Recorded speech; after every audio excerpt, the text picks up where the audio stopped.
Hi, everybody. Russ on the West Ham Network. Could be morning, evening, afternoon, depends where you're watching it. But anyway, we're live. It's Sunday, or it's Sunday now. 3 minutes past midnight, just to prove it is a live show in the UK. Obviously, we've got loads of people all over the world, and the reason why it's a late night episode, the late show with Russ. I look a bit like James Corden. I could probably get away with that. Is because we've got another ex-Hammer, but the complete other side of the world in Australia, in Sydney, Australia. It's Mr. Robbie. Let me bring it. There's Robbie Slater. There we go. What an introduction. What an introduction. Brilliant. How are we? Mate, it's tough over here at the moment. We've gone the reverse to you guys in Europe. We're in lockdown now. We've been in lockdown. This is the 12th week. So it's dragging out for everybody, the kids and everyone. We're all going mental, mate. Thank God we've got the Premier League to watch and West Ham. Exactly. Well, yeah, indeed. And that was one thing about last year as well, obviously, because we were where you were like, a lot of my friends were Australian, and they sort of got pictures of them in the bars, and obviously we were locked up then, but we still had the Premier League as well to keep us going. So thank God. Yeah, that's right. We were all patting ourselves on the back, thinking, "We're the best. Look at them." And obviously, we didn't push vaccinations, and vaccinations are the key. So over here, they've got a target of 70%. Well, the target's bigger than that, but we won't open until we're 70% double jabbed. We're on the way to that. We're 4 weeks away. So we've got a date. We're calling it a little bit like you guys had your Freedom Day. Yeah. So October 18th, the pubs will open again, and there'll be a queue to get in, I would say. But it's been a terrible time for everyone the last couple of years. And someone had written this script 5 years ago, and you read it, you would have gone, mate, you're bonkers. Yeah, that can't happen. But I think that it can't happen phrase is no longer valid. No, it's not. No, exactly. I mean, it is like, thinking about it in that respect, it is a bit like as you said, like a movie script, really, isn't it? It's like it is. It's mental when you think about it. Literally how the world within a couple of weeks really just shut down. Yeah, and if someone had told you that before it was going to happen, you would have gone, no, that can't happen. That's not going to happen. But they'll make a movie one day. They'll condense it into a couple of hours, and it's just extraordinary. Yeah. And it's I think you would have had it, Russ, and everyone in the UK and in Europe. I got friends because obviously I played in France, and I got family over there. And you get to a point of you're beaten. It's like you're helpless. It's frustrating because there is nothing you can do. Yeah, very true. But West Ham kept us entertained, so but we can talk football, and I always follow West Ham, and they played one of my old clubs last night. Our time, afternoon, your time, and I must say it's great to see the fans back. It makes. I know you talked about the Premier League last season, but that got difficult to watch in the end. But now it's like just incredible watching it and the difference and the energy around the grounds. But West Ham made a terrific start. Of course, Antonio's been the big story. Yeah. And he's looked unstoppable. Well, they stopped him last night. I don't think the red card helped. It's getting set off. He stopped himself for once. Exactly. Yeah, but it wasn't a great game. But it's still not a loss for West Ham.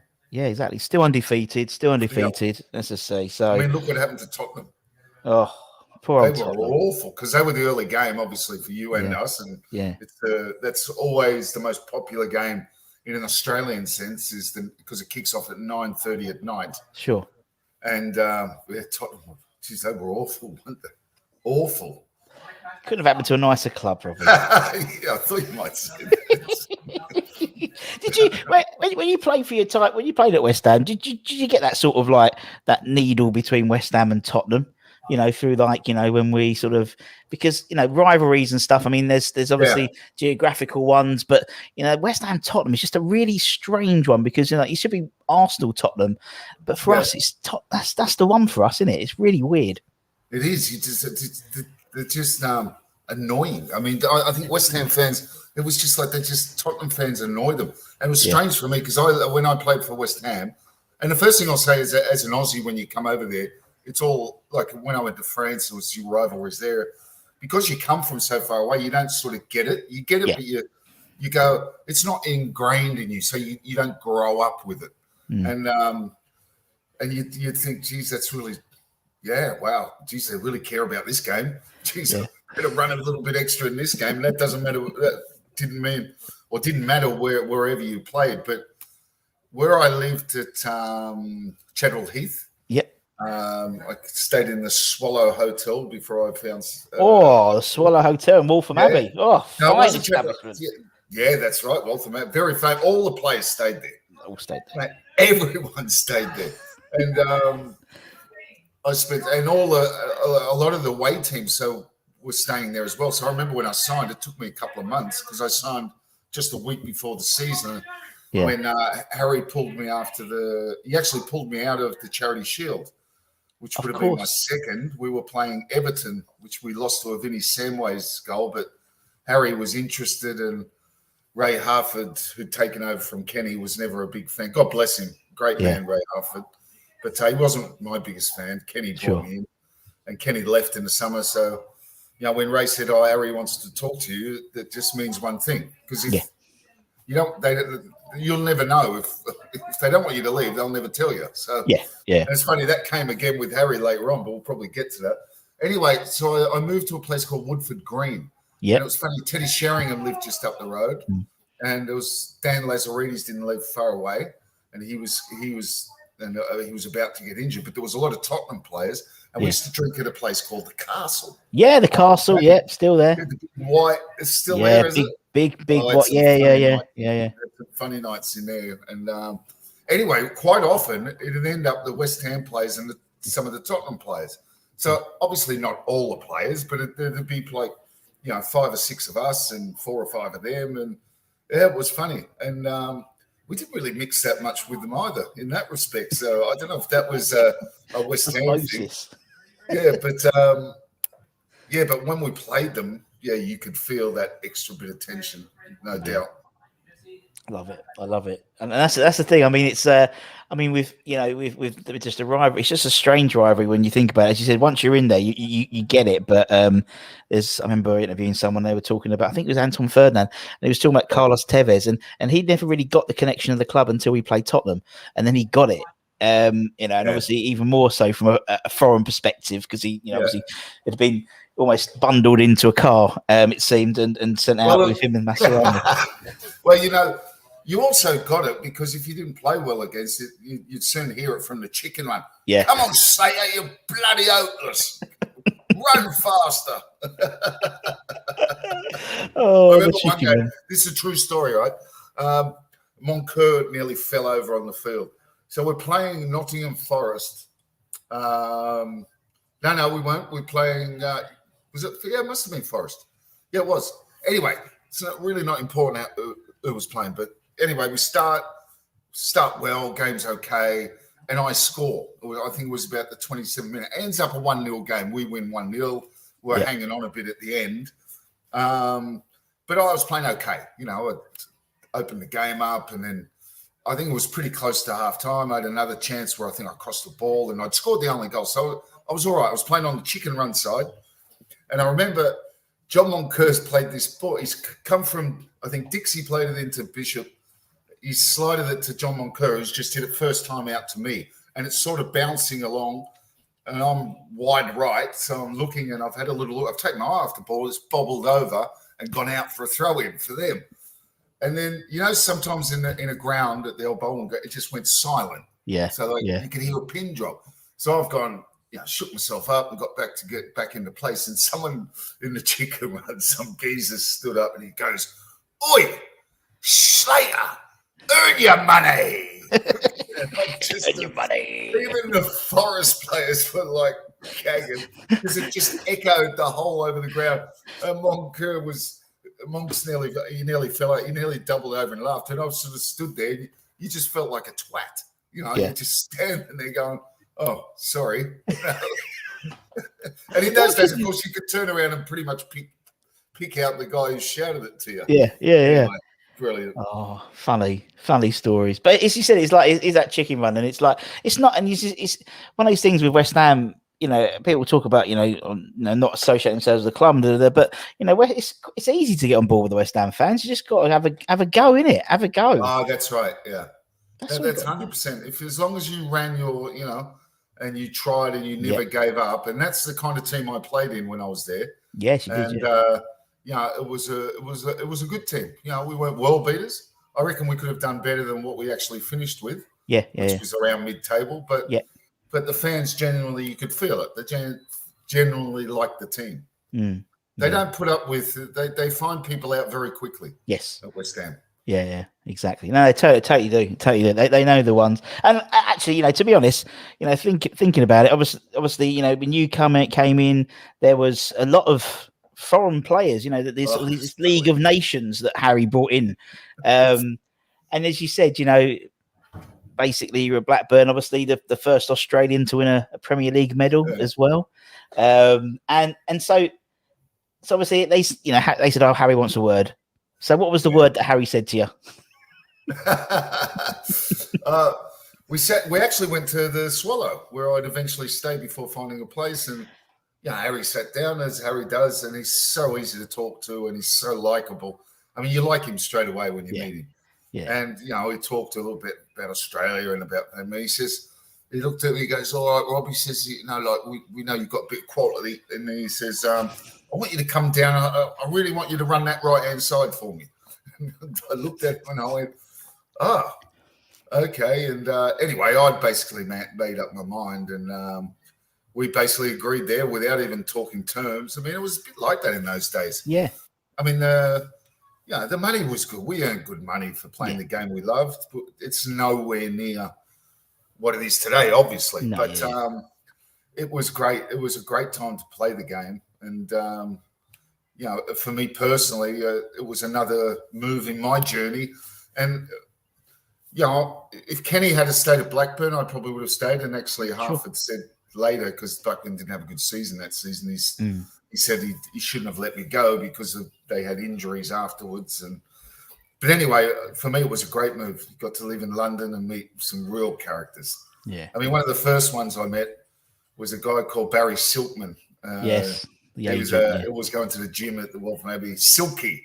I mean, what a character. I mean, just a character like you'd see it out of a movie, the way he talked, the way he moved, and lots of others, like characters within the team, and going to training was always an experience because you never knew who you'd see when you walked into the training ground. And people sitting there eating bacon and eggs. I think one morning I walked in with Stan Lazaridis and Marco Burgers. Remember? Of course, yes. What a story that was. Yeah. And Marco was complaining about something in the car the whole way to the frigging training ground. We'd Stan had enough. So we got out of the car. And the reason we traveled, because we all lived, like Marco Burgers literally lived 3 doors from me, and Stan just lived that. So we used to carpool. Yeah. I walked in one morning and there was smoke everywhere. Someone was smoking in the train. Right near I could see some of the boys on the treatment tables, and there was just smoke everywhere. I mean, just different days. You would never see it, and characters that had come. And I remember at games, one game I went upstairs. I got a players man of the match, and I think it was against Tottenham actually. In the different suites. Yeah. I walked in and Rod Stewart was there, and another time I went up and George Michael I think was there, and it was just an unbelievable. And there was a lot of people that came from that show. What was EastEnders? Ricky. Yeah, EastEnders. And it was just that was West Ham. It was just an unbelievable club, and you just never knew who you would. Yeah. Who you would see or meet, and the team I played in was full of characters. I mean, but I mean, it's I think it's sort of like it was almost like it was it's like a snowball effect. Obviously, the characters on the pitch were being reflected by the characters in the terraces, and because that was a very eclectic time for being a West Ham fan. And as you said, you had yourself, you had sort of this League of Nations. Obviously, we had a bit of an Australian quartet coming in. Yeah. We had you had Marco Romanians. You had Danny. You had Paulo Futre coming in towards the end of your time there. He was a great guy. He was, we've heard some funny stories. Brody said a good story the other day about him, which Steve Jones said exactly the same story. So, it was corroborated. It wasn't like, Was this about Danny? Well, I remember, this is Harry. This sums up Harry. I mean, I do commentary. Actually, because stations have changed here, but for 23 years, I commentated Fox Sports here. I had all the rights. Anyway, there was a World Cup qualifier. Australia played Jordan. And guess who was... So in the weeks leading up, it came over that Harry Redknapp has taken over Jordan. And I thought, that's a bit of a strange fit. Yeah. And anyway, they came out here and I said, I've got to go and see Harry. And we had a great afternoon together, I think 3 days maybe before the game. And we sat and talked and laughed just like this. Yeah. And, we didn't talk much about Jordan in the upcoming game because there was no point. It was going to be very one-sided. Which it turned out to be, but we talked about some funny. And I used to bring up, that afternoon I brought up some of those stories about what he'd said, and with Darnie, the pretty boy. When Harry said quite famously, he said, "Well, to be honest, defenders don't know whether to kiss him or kick him." And we laughed about all that, and of course there was the Romanian contingent. I mean, that was hilarious. Yeah. Radiochoya and. Dimitrescu. And Dimitrescu. Yeah.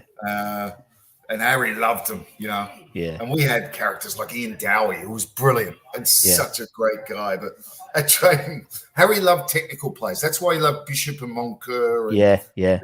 And when we do shooting training, see, Downer, his strong point wasn't really his touch and that. He was good in the air. He was strong. Yeah. But sometimes in shooting, he could have a bit of a, the ball might go here or there. Anyway, we'll shoot one day, and Harry was watching. And I always remember he went up and Dimitrescu had a shot, I think, and he's fizzed it into the bottom of the goal. You see Harry, it's lovely. And then I think Moncur got up, great technique, and he curls one in. Beautiful technique, lovely. And then Big Downer and someone laid the ball off. It was just one of those, you play the ball, they lay it off and you shoot. Anyway, someone's giving him a dodgy ball and he's in it and it's gone sky high, flying over the bar. And Harry's like that. He's going, poor technique. Poor Harry. He just loved players with technical ability. And I say that about Ian Dower, but he did a great job the year I was there for the club. Yeah. Well, I think everyone did it. Another character.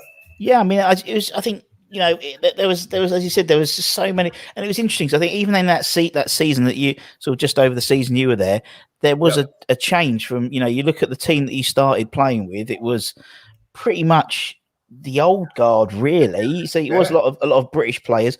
By the time you finished, it was, as you said, it was a lot more foreign-based players. In the space of a year, it was a bit of a change in terms of, like you said, the Romanian guys coming in. You had sort of, your Portuguese superstars, you had all these types of things. It was really interesting, and as you said, the money. It was just and I think because of that, it was an exciting time for the fans because we didn't know what team was. We didn't know what team, and it only continued after you guys had left because you got Paolo Di Canio and Neil Ruddock and people like that. So until Antonio, he was the top goal scorer. I mean, you've heard obviously the Paulo Futre, the first game of the season story. Yes, Steve. That's a classic. Yeah, Steve told me. Steve Motor. Yeah, how John Moncur eventually ended up with the number 16, which he carried on with. And I'll never forget because I was central to it because Paolo could speak a bit of French because I played against him when he was at Marseille. Gotcha. So he spoke no English and he used to come to me in French and just go, what the bloody hell are they talking about? And he'd say it in French, go, what's wrong with these English? Because the first day, we were going on an away trip and, you get onto the bus and da-da-da-da. And if there was ever one thing that was frowned upon in England, and struck me, it was completely different to France. France, you could smoke all you want, but drinking was frowned upon. Sure. Their Premier League was exactly the opposite. Yeah. Have a beer, but you don't smoke. So obviously with the foreign players, that it was about to change big time. So we get on the bus we're going down south for about 10 days, I think. Futuri's got on. He sat in the first, where the little table is and the 4 seats where the gaffer normally sits. Yeah. And he sat down and he's plonked his Marlboro Reds on the table. Like that. And I remember Harry comes on, and because they used to use me as the interpreter, and he said, Rob, what's he think you're doing there? There's no Frank Lampard Senior, who was always like this. He'd be just behind Harry whispering. Rob, what's he doing? He can't be sitting there. There's no smoking. And I just obviously I didn't laugh at the time because I was a player and I was probably worried. Yeah. And I just said to Paolo in French, I said, Paolo, tu peux pas fumer ici sur le bus. C'est pas possible. And Paolo's looking at me with a very strange look. And he just said, what is wrong with these English people? I said, and you can't sit there either. You've got to move up towards the back. Oh, no. And that was just an example of this changing culture and the way things were about. And you can see it with the English players as well, with Dixie and John Moncur and Ian Bishop, who are all great fellas. Great. And also, obviously, the Steve Potts, was a lovely man. I mean, there wasn't a bad person. I mean, Dixie had a bad reputation, but you couldn't meet a nicer fella. So true. He's just just the softest kind of guy. You'd go out for a drink and he just never let anything worry him. And I respected him so much for that. And he was a hell of a player. I can tell you now.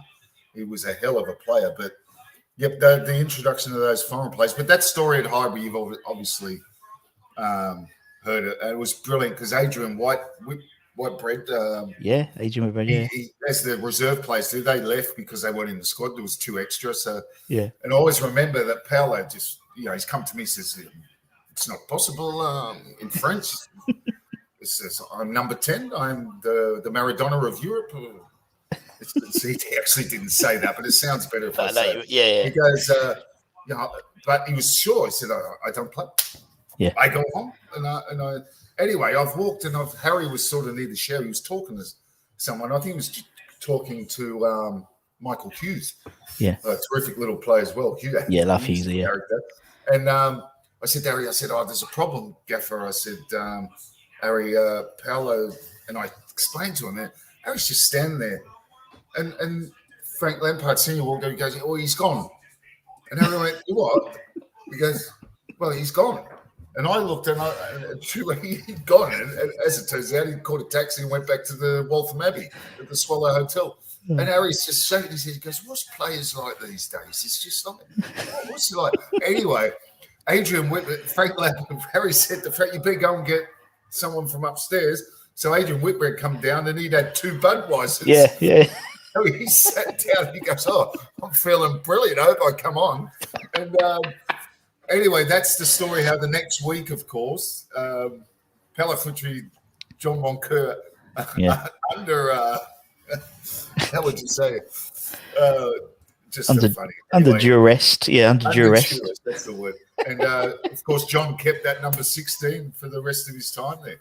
Oh, so funny. I used to laugh because I used to do the Premier League over here late at night with Fox Sports, and every time I'd see West Ham play and I'd see that number 16, I'd just smile. It's just such a great story. He's literally walked out. Could you imagine today? Oh, could you imagine Aubameyang or someone walking out to go to Antonio? But the thing is, you can a little bit though. I think, Robbie. I think you can though. It's like you can imagine it being like, one of the more, as you said, more someone like Aubameyang or CR7. Well, that's what I mean. That's how big Futuri was in European terms. Mate, I played against him. I played for Lens and played against him at Marseille, and that's what he was called. They called him the Maradona of Europe. What he did at Atletico Madrid was amazing. So to have him at West Ham and in that story, and what are great about these stories, and I know you must get it from all the players and ex-players, is they humanise so much the game and the team, because and I think today even more so is that they seem untouchable. Players seem like they're sort of gods in some respect. But in my day, you were accessible. You mate, totally. To people.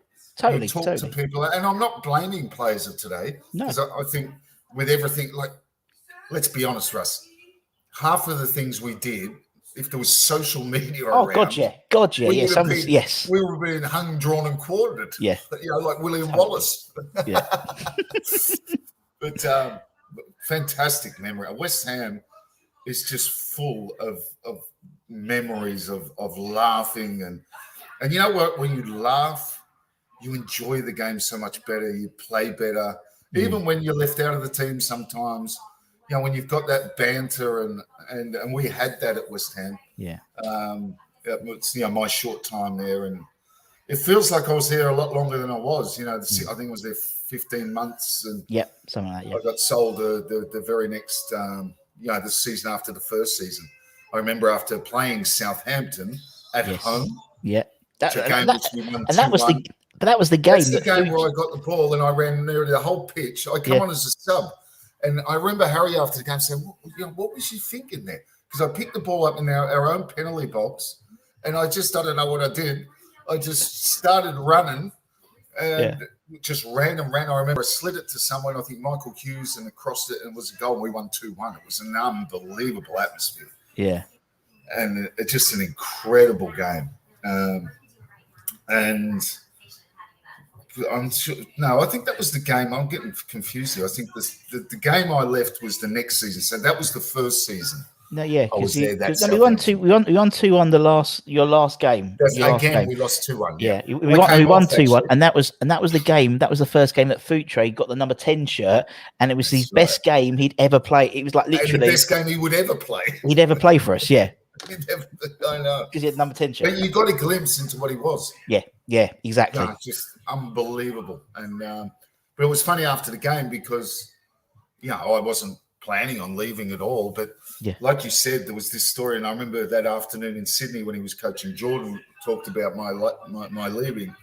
And I remember I was down in the players' bar after the game, and I was standing with Tony Cottee, Stan, of course, and there was a few others, and we're having a pint, as you do. And Frank Lampard Senior, as he does, he's come from up behind me and he's whispered in my ear. He's gone, Rob, Harry wants to see you. And I sort of turned around. And I went, "What do you mean he wants to?" I said, "Why does he want to see me?" Come on, Rob, he wants to see you. And I, put my beer. I said to Stan, I said, "Look, I'll be back in a minute." Yeah. Stan goes, "That's a little bit strange," because it was a good 20 minutes, 25 minutes, half an hour maybe after the game. Sure. So I walked back up to the dressing rooms, and I said, "Frank, what's this about, Frank?" And he said, "Oh, you'll find out." He says, Don't worry. Anyway, I've walked up, and he goes, "Harry's in there," and it was in the home dressing room. And I've walked into the dressing room, and Harry's standing there on his own. He goes, "Oh, Rob, already a good game today. Yeah, it's a good win." And he goes, "Look," he goes, he says, "I don't really want to sell you, but look, it's Graham Souness is down in the away dressing room. He's waiting for you, and if you want to go and see him." And again, that thing came to my head that if he didn't want me to leave, then he wouldn't be telling me this. You'd never hear about it. Yeah, same as a Blackburn. Yeah. And I said, Souness was an idol of mine. I was actually born in Liverpool. I grew up supporting Liverpool. So the idea didn't exactly, frighten me, but it's not really something I planned, and it was just a surprise. And Harry said it, and I thought in my mind, okay, I better go and speak to him. And then Harry is looking at me and he goes, "Yeah," he goes, "You know what?" He says, "I don't really want to sell anyone," with a few adjectives, "but I've got to sell someone," he said to me. He literally did it like that. He said, "I've got to sell someone," because he bought all these players. There was players everywhere. And Reddy Choi ended up a disaster, and Jim Matrescu as well. And anyway, so I went down, and the rest, was meant that I'd move. I went and met Souness, and and they agreed. They'd already agreed terms, I think, as in transfer. So I was basically gone. Yeah. And I never played again because I think there was an international break the next week. And I ended up, my next game was a home debut for Southampton. Strange world. Crazy. That's football, isn't it? And it just also it seemed football around that time as well. Whereas, as you said, the contracts, like obviously when you joined West Ham, I mean, considering also, when you joined, there was money and Matty Holmes going the other way as well. But it was relatively a quick process, and it was done. Yeah, it was done. Like when I remember because I was at this beautiful hotel where we were preparing for the Wembley the next day. Yeah. And Ray Harford pulled me up at lunch and he said, you won't be involved tomorrow because West Ham have made an offer and da-da-da-da. And then I wouldn't see Harry till after the game. So they pulled me out of the Charity Shield for that reason. Yeah. Yeah, and like you said, Matty Holmes. And I know because I never met Matty, but I know he was a tremendous fellow by all accounts. That he didn't really want to go. No, he didn't. No, we've had him on recently. Yeah, and same thing. He said he didn't really want to go, and it was only that Harry said the same thing to him. Exactly the same. It was word for word. They want a word, you know, and he's like, okay. And then once they say that, you're done. That's sort of, yeah. Yeah, it's crazy, isn't it? I love it. Yeah. Right, let's say a few questions. Let's say this question. Lots of questions here. Right, okay. Okay, out of the current crop of players, we'll say West Ham players, who excites you the most, Robbie? Declan Rice. I like Declan Rice. Yeah. And you know, excitement is, you know, you could pick other players because but I just love him as a young player, his development. And I love the fact that he stayed at West Ham as well. Obviously, there's Antonio, who's an excitement machine. And I must say, a very frustrating machine at some very much stages. So. Very much so, particularly today. Goes with the territory. But you know, over the years of like Lanzani, you know, there's been lots of fantastic players, West Ham, and you know, last season, you know, I'm hopeful that the club sort of stays in that, you know, fighting, you know, for top sixes, definitely, you know, rather than being towards the bottom or. You know, middle to bottom, you know. Yeah, no, it's nice for a change. It's nice looking up rather than looking down. Well, it always is. It's much more preferable. Yeah, and obviously we've got Europe. We got Europa League on Thursday. So that's it. Now you got to. That's what I always worry because, you know, sometimes the squad, and it looks like this squad will be able to deal with it. But if we've seen in the past teams that don't, you know, normally inverted commas make Europe. They sometimes, when the Europa comes in, it can be a double-edged sword. Like, very true, because the squad doesn't really, you know, is strong enough to fight on European soil and then home soil. They sometimes slip in the Premier League, and it becomes quite dangerous. So hopefully that won't happen to West Ham. Well, also, you know, at least there's not a debate needed now in terms of will Antonio play in the Europa League or play against Man United in the Premier League on next Sunday, because he's suspended for that game there. So there we go. Yeah, exactly. So hopefully he'll play on Thursday. Right.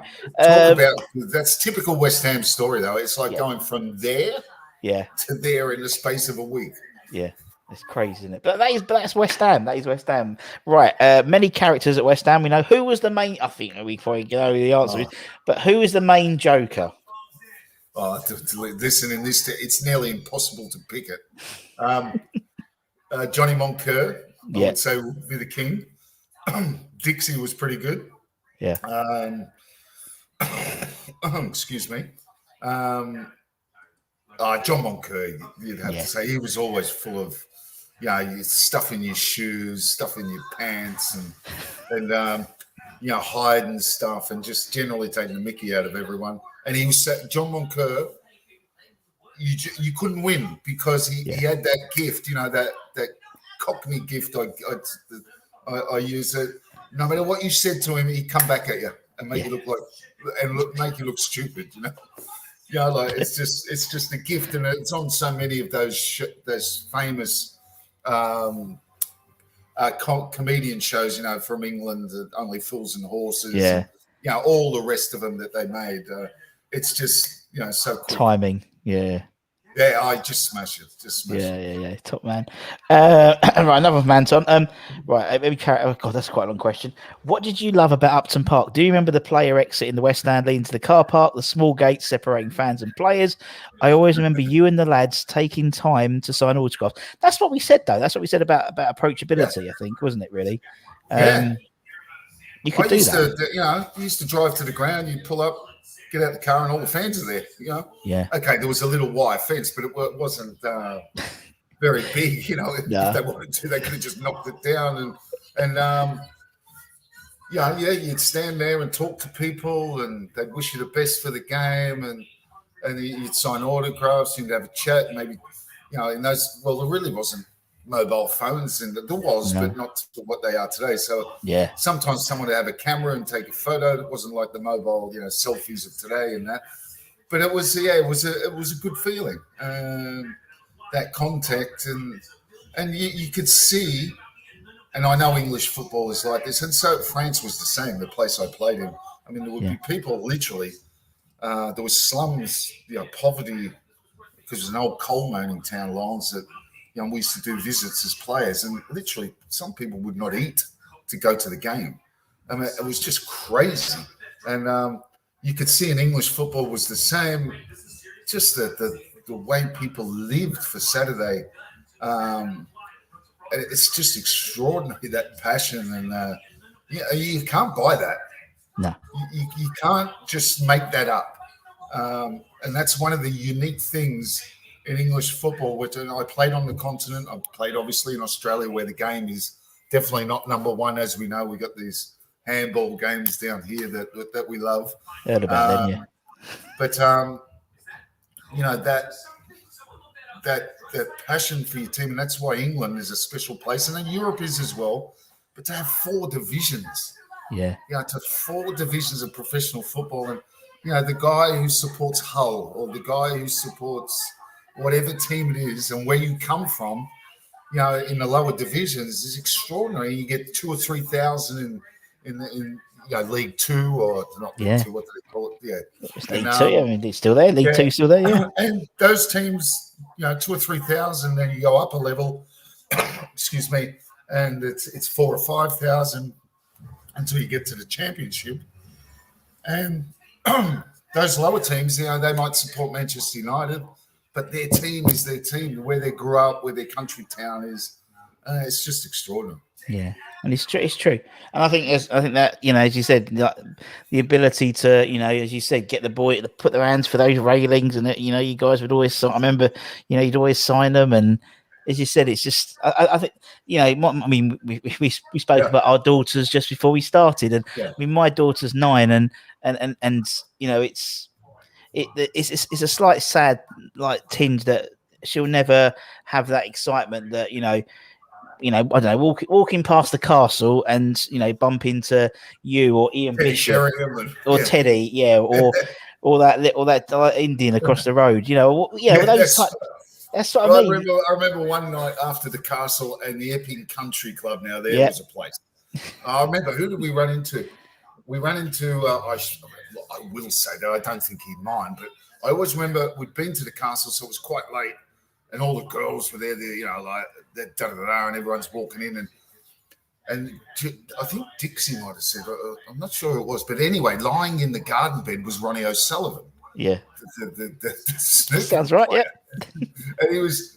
And I remember one of the lads goes, Ronnie, what are you doing in there? And he just sort of said something. He wasn't blind drunk, but he was, obviously had a few. Yeah. And I think the bouncer went down and helped him up, and I think we went back in, and in that place you could meet anyone. Yes. I mean, literally anyone. It was like a smorgasbord of London society on that side of London, and there was some memorable nights. We didn't go there all the time, but when we had a decent break, we'd go out and. That's what it was like playing in those days. Yeah. People talk about, and I think I witnessed, the beer culture or the drinking culture in English football. And look, if I'm brutally honest, there was most of it for 99% of players. It was controlled, and it was more done around team. It was actually encouraged by most coaches. Team bonding and all that.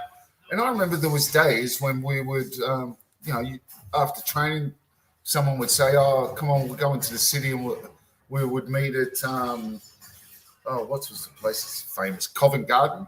Yeah. And everyone would meet at Covent Garden at 2:00 in the afternoon, and it'd be an afternoon of a few beers, lots of laughs. Yeah. And you'd be home by 6 or 7. So there weren't all night things, and that wasn't every week. But you did those kind of things, and you got away with it because no one came to bother. You might get a couple of people come up and wave or say hello and walk away, but there was none of this, taking photos and and splash talk. You could guarantee. Imagine the West Ham now, turning up players turning up at Covent Garden at 3 in the afternoon. By 1 minute past 3, it'd be all over social media. Yeah. And you know what would happen. And if they didn't win on the weekend, that'd be all retweeted. That was the thing, wasn't it? That was the trouble. Yeah. Right, we'll do one more question, then we'll get on to your 11, man. The last question is your most memorable game for West Ham. What's your most memorable game for West Ham? That one against Forest. The Forest game. Yeah. My first game. So it wasn't that game. Actually, I missed a one-on-one. Harry was filthy in that game. That was the game after. I was supposed to debut at Old Trafford the week before. Yeah. And I just hurt my hammy a bit, which would make Harry laugh if he sees this because he reckons I was always injured, which I did have terrible problems with my hammies that year. But I missed a one-on-one. So we came back, and I think my second game was against Tottenham. Tottenham at home, my favorite game was just because of that story. Yeah. I scored the goal. It wasn't necessarily my best game for West Ham, but it was just that story that just summed up for me West Ham and what it was like to play for them at that stage. Brilliant. Yeah, fantastic. And that's the thing. As I said, although you said your time there was brief. I think it was 29 first team appearances. Yeah. There's hundreds of people watching who would swap most of their life to do it once, let alone 29 times. Yeah, you know what I mean? That's right. It's one of those things. No, it's one of those 100%. things. Yeah. No, we're very, and that's what you realise when you meet people, and I think that's what's lost a bit today. It's a privilege to be a professional footballer. Yeah. And play for clubs like West Ham and wherever I played over Europe, particularly coming from Australia. And Stan Lazaridis was the same, and lots of Aussies. We don't really have them anymore. We haven't produced players for quite some time now. But that generation of, when to come from Australia, like if someone would have told me when I was 15 or even 17 playing semi-pro in Australia that one day you'd play for West Ham, you'd look at them and go, well, that's just not going to happen. So it's a huge privilege to have worn the West Ham shirt, as it was all the shirts, and that privilege. And I think footballers forget in the day today when you could probably get lost in so much money being earned by not very good players, but players that weren't as good as players I played with. Yeah. And never lose sight of the fact that it's a privilege, and I've got a saying over here where some players retire and they seem bitter with the game and it doesn't end well for whatever reasons on a national level or whatever. And I'm talking about big players. And they seem to think that football owes them something, and it doesn't. Football gives you everything. When you've been a player, that's the reason why, you were able to do it. It's because football's given you that privilege. And, you don't owe the game anything. The game's given you everything. So, and that's something definitely as you get older, you realise as well. Appreciate that. Yeah, no, I get that. I come to that totally. It's one of those things, isn't it? I think. It's going to really annoy me who we interviewed. It might have been Keith Rowley. It might be Rowley actually. Keith Rowland. Keith's rolling, yeah. And he just said after, when he went back and looked at his career afterwards, I don't think he appreciated where the game. The teams he's played against, it's only afterwards. I mean, he's managing a non-league team at the moment, but still, it's like, as you said, when you're removed from it, you realise, oh shit, actually, I didn't have a bad career. Yeah, that's it. You should look, anyone that plays professionally, and I don't care what league you're in, you're a good player. Yeah. And that's another point. And I hear it a lot. It's particularly comes from the bigger clubs. When a certain player doesn't work out, and they go, well, he's crap that one, and he's crap that one, and actually, okay, they mightn't have played well, or they're not playing as well, or it didn't work out as. But no, they're not. Yeah, they're not shit. They're not shit. Player, no, yeah. You're not crap. You know? You've obviously got something, but that's just the way fans are, I guess. And, it's all. Yeah, he just said it might just be the wrong environment or the way obviously famously, recently we've had, we spent a lot of money on Sebastian Haller and Felipe Anderson, and then they're not shit players. It just didn't work for them. It didn't work. It didn't work. Yeah, maybe for them it'll work somewhere else, but yeah, but that doesn't satisfy the fans. No. They'll still be labelled now. They'll be labelled as flops, shit, and that's it. Yeah. They'd always. So obviously he started. I think Seb started banging him in for Ajax, and it was the Dutch league's not as good as the Premier League. That's why. He's just a good player. He's a good player. Right. Okay. Let's move on to the 11. Okay. Right. So everyone we have on the channel, apart from actually Harry didn't give an 11. Actually, Harry didn't do an 11 because he was too busy talking about Bobby Ferguson. And he had another meeting, as you know, with Harry. Always got a meeting going, so he didn't do 11. A couple of other people, but everyone who had on the channel has put together an 11. So the idea is you put together an 11 the players you played with during your time at West Ham. It's pretty easy for me. There's one position that's difficult. You got McCloskey in goals, of course. Yeah. Timmy Breaker, right back. In the Mark Reaper. Oh, nice. Reaps, yeah. Good shout. Reaps. And the other one's difficult because I love Alvin Martin, and he didn't play that many games there. No. But I'd have to put Potsy there. Yeah. He's a legend of the club. And obviously Dixie at left fullback. Yeah, that ain't a bad back four. That ain't a bad back four with Potsy and Dixie. Yeah. There we go, my son. Nice. There he is, the legend. There he is, the Terminator. Do you know what? Because obviously you wore that shirt, that horrible heavy shirt. Yeah, the Dagenham Motors. But it was the one with the bubbles on it. It was that one with the horrible collar. Yeah, it was bloody awful. And I'll tell you what, you can see a little bit there how big it was. Yeah. It was. I remember putting it on. This is actually not that long. It might have been a couple of years ago. I actually gave my last shirt away. I can't believe I did it. But as you get older, they sit in a drawer and you think, I might as well give it to someone who really cares. Anyway, I put this thing on. I was like, two of you in there. And that's I think who did we say? Who came? Hughesy came. Yeah, Mickey Hughes came over the other day, and we were talking about a shirt, and he said it was really heavy when it was wet, and it was like really hot, and it had that horrible collar. Oh, yeah. But isn't it crazy when and I'm a big believer, and if you feel good wearing something, that you can play better. It's just goes with it. And when we think of some of the horrible strips we had to wear, not necessarily, not the colours or what was written on them, but just because of the material they were made out of. But anyway, let's move on. We'll go. So you just mentioned him. So left side. So we're going to go a 4-4-2 in good old Harry fashion. Yeah. Michael Hughes at left on the left side.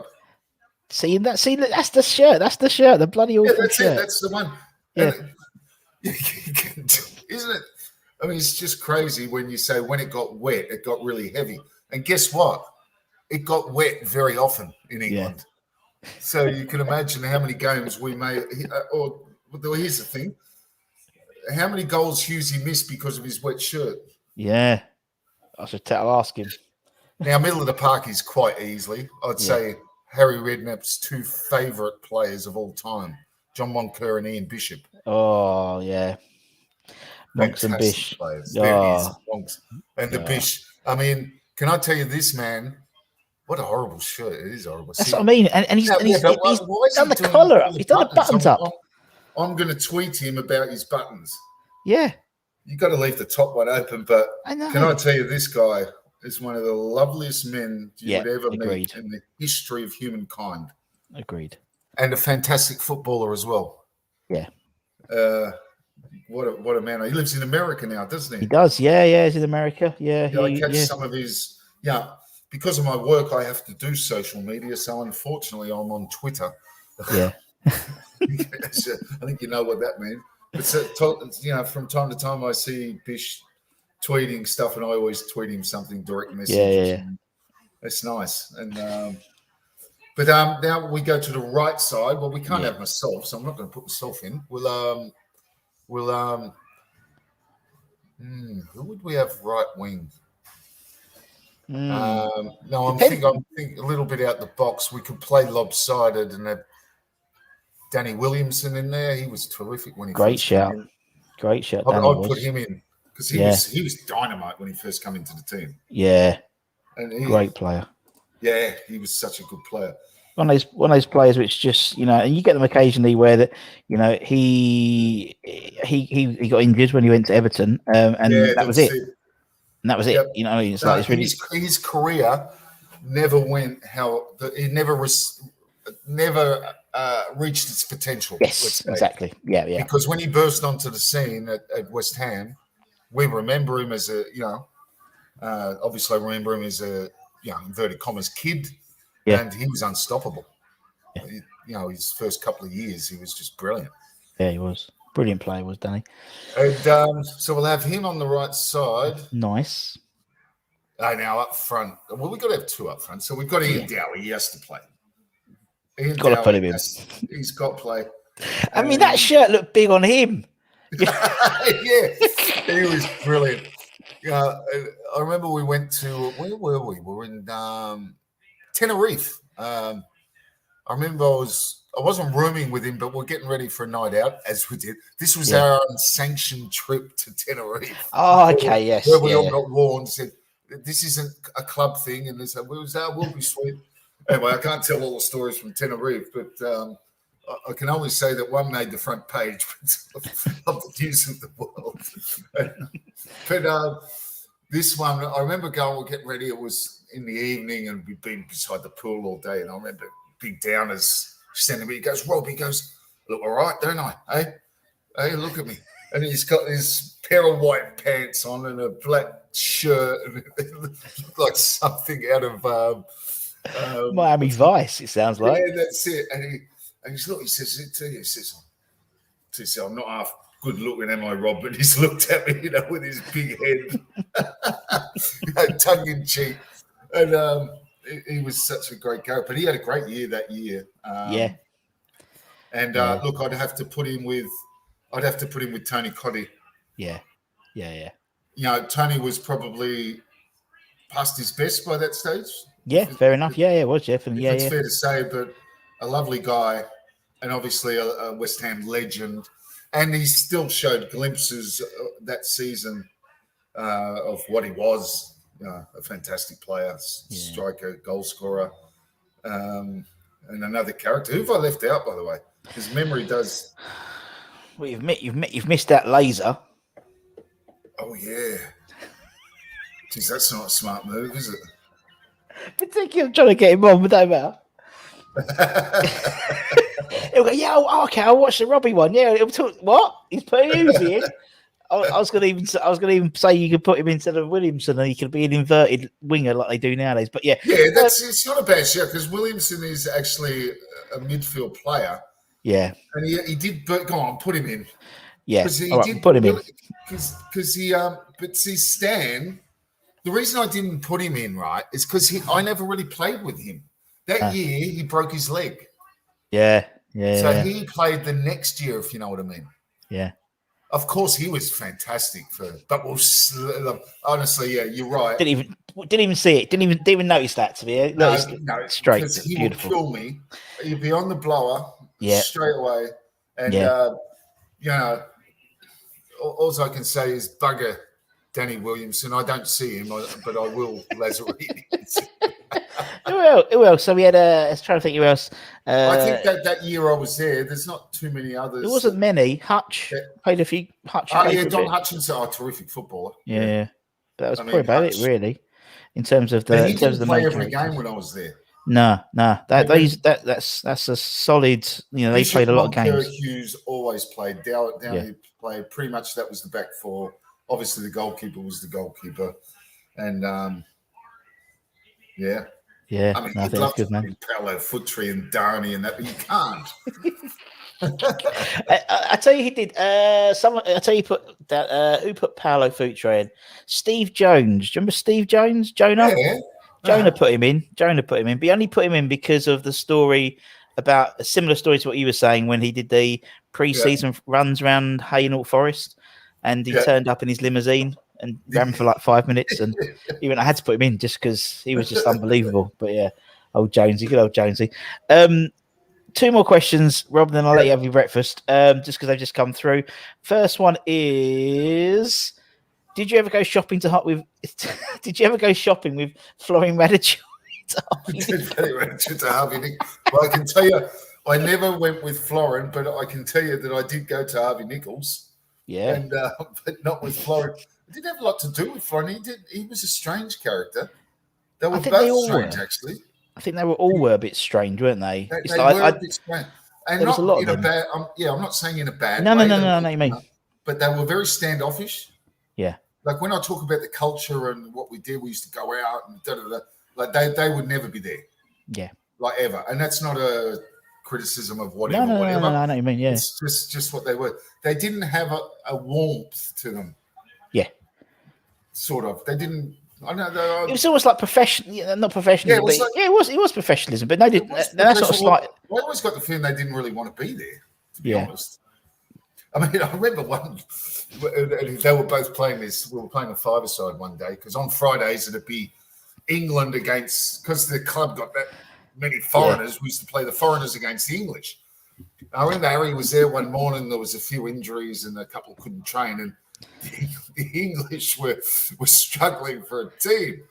And Harry looked up and he goes, Lazar and Robbie, go on, you can play for England today. You were a colony anyway, so go on.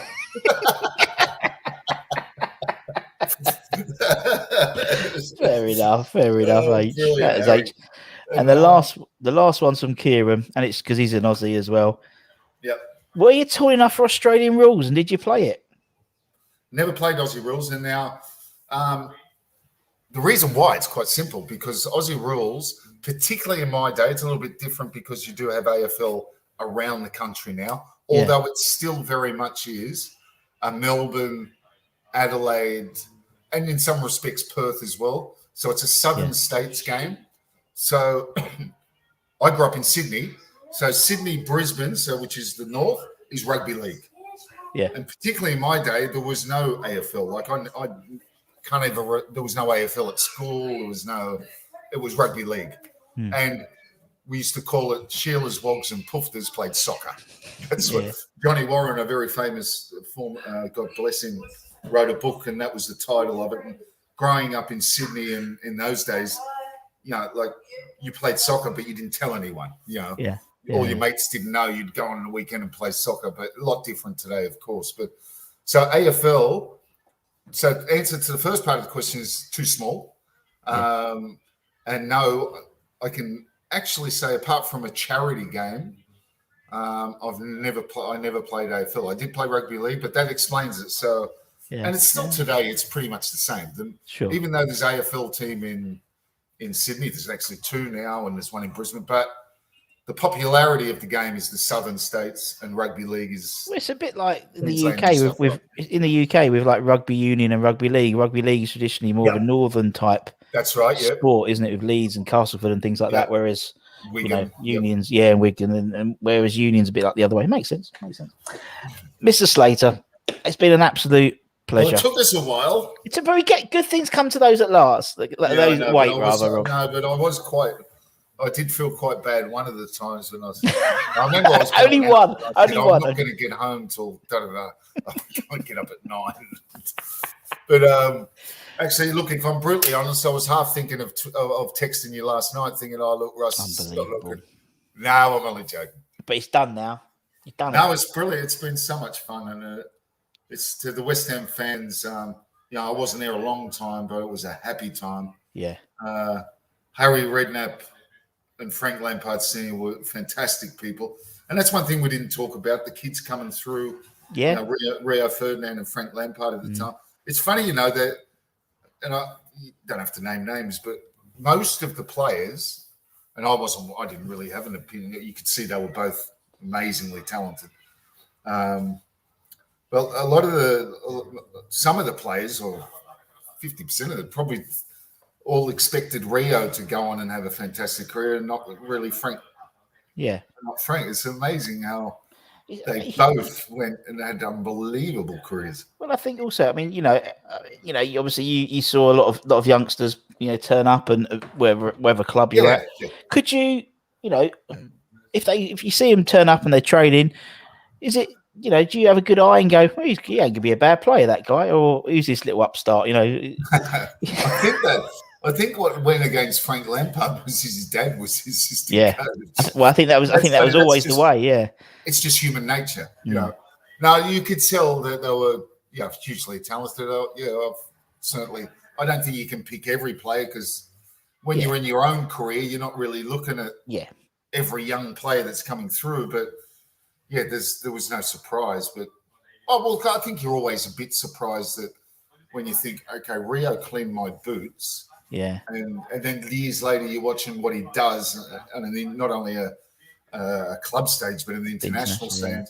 And the way Frank Lampard was just unbelievable. When you look at his stats as a midfielder and scoring goals, and it's But I think going back to Frank, I mean, as you said, he's like, he was always, because of his dad, there was always that. It's like, maybe not just, as you said, maybe from the squad perspective, but from the fans' perspective, there was always that little bit of needle, because it was Frank Lampard's, it was his dad, and and I think that actually made, and it doesn't matter, obviously, he's still called Fat Frank, despite the fact that he's not.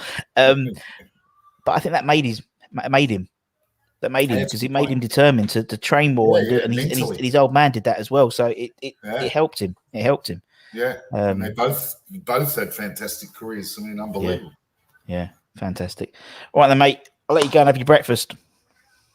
Absolute pleasure. Cheers, mate. I'm going to kick you out, so you don't have to worry about closing it or anything like that. But go on, son. Keep you. We'll be in touch. Take care, man. See you soon. Cheers, mate. Bye. There we go. He's kicked out. There is Robbie Slater. See you later. I didn't say it to him. Oh, I didn't say Robbie Slater. See you later. Oh, I had it written down on my pad as well. Balls. Anyway, I'll text him and say, Robbie Slater, see you there. Anyway, guys, I hope you enjoyed that. That was fun. What a lovely guy Robbie is. And I know, I appreciate it's very early in the morning, but I hope you enjoyed. Look how sweaty I am. God dear. Anyway, guys.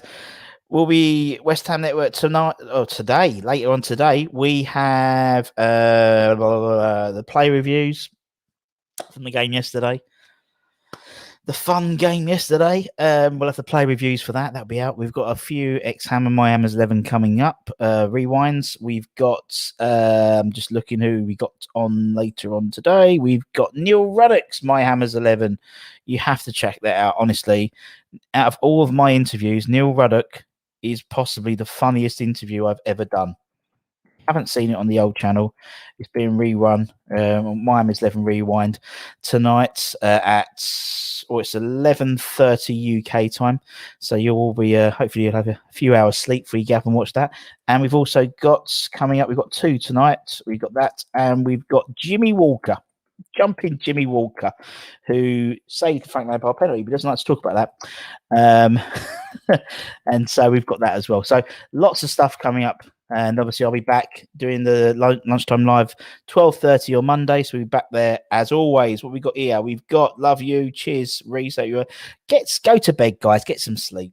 Apart from Kieran, because it's in Australia. Cheers, Steve. Night, everyone. Night, sleep tight. Don't let the bed bugs bite. Come on, you irons. Get your jabs. Wash your hands, all that type of thing. And we'll see you very, very soon. Take care, everyone. Thanks for joining me.